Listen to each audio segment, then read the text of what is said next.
Macron is the latest in a long line of French presidents to try and address the problems of Marseille, and there are many. He is promising hundreds of millions of euros. There are key areas of concern. Transport in Marseille, which is a city twice the size of Paris and has only 2 metro lines. So that's something which needs to be addressed and can be more or less solved with money. Social housing has been left in a state of neglect, according to many people, for too long. And there are many, many problems with dilapidated buildings. And schools is another key issue.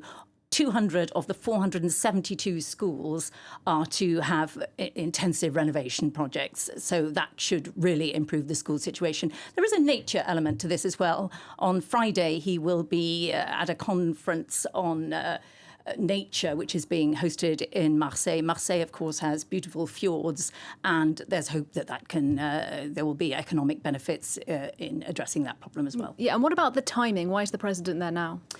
Well, as the report said, there have been 15 deaths, drugs-related deaths, since January in Marseille. And just in the last month, a 14-year-old boy was killed. So once again, Marseille has been in the headlines for all the wrong reasons. There is also something of an opening. There is a new mayor in Marseille. It's a city which for a long time was held by the left and then for a long time by the mainstream right. It's now a socialist mayor who's younger. There's perhaps more chance that he will cooperate with central government.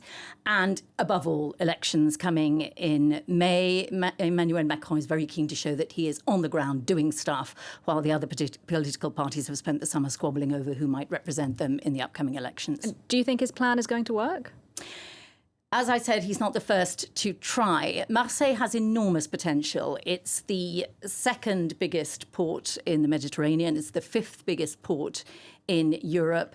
It's a very exciting city. It's very vibrant, something of a melting pot. It has communities from a large community from North Africa, many people whose roots are Algerian. They came over after independence in the 60s.